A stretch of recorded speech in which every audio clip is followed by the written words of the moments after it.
It is 6:18. You know, if you didn't get out yesterday, you said today is really kind of the pick of the weekend. I think so, yeah. Mainly because the sun's going to be out today and the humidity level will be dropping.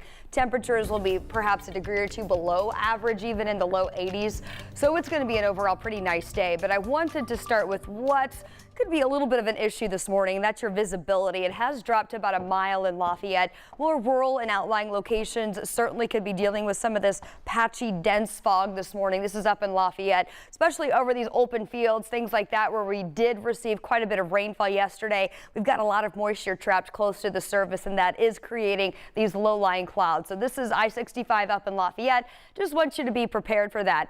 We did receive quite a bit of rainfall in the past 24 hours. Most of this, of course, came with that line of showers and thunderstorms. About this time yesterday, we picked up over an inch and a half here in the Indy Metro, nearly an inch in Bloomington, 3/4 of an inch down in Shelbyville. So it was an impressive amount of rainfall, but we needed it. This is all cutting into that deficit that we've been in. We still have a severe drought being reported over on the western side of the state, and these are still the zones from Indianapolis up to Kokomo, Lafayette, where we are still reporting a deficit as far as rainfall goes in the past 30 days. So we're going to take the rain if we can get it. We are seeing sites like Muncie over to Richmond and even Columbus now no longer in a deficit. So that's some good news when it comes to the drought situation we got ourselves into briefly. The sunshine will return today, not going to add any more rainfall to our forecast. In fact, the sky going to continuously clear. Will be a bit of a cooler morning even. We've had temperatures dropping into the 50s in some outlying spots this morning. We'll recover back to 76 by the 1 o'clock hour,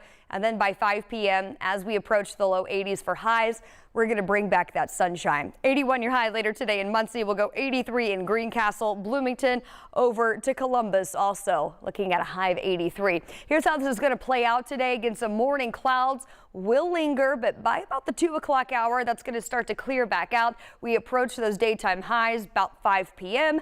Then we're looking at clear skies that will continue through the evening and eventually during the overnight. In fact, we're looking at a pretty nice setup here over the next few days. So if your plans take you up to Noblesville tonight, we've got Dierks Bentley in concert near 80 at the 7 o'clock hour. And then we drop back to the 70s with those mostly clear skies later tonight.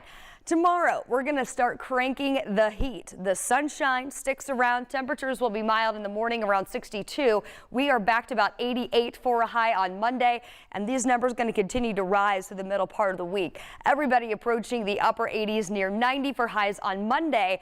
And then as the week plays on, we're looking at comfortable dew point temperatures here in the upper 50s, low 60s, at least through midweek. Wednesday will be that transitional day where we're starting to bring more moisture back into our atmosphere. We'll also bring back some storm chances Wednesday into Thursday, but by the time we get into the latter part of the week, dew point's going to be jumping up near that 70-degree mark, so it will start to get more humid and a little more uncomfortable to go along with that. 90 or high Tuesday will bring back some late day storm chances Wednesday, still high near 90 in the afternoon. That boundary will kind of stall out here Thursday into Friday. We'll keep highs in the mid to upper 80s, but certainly more humid with some scattered storm chances, and that slightly more unsettled pattern going to take us into the start of next weekend.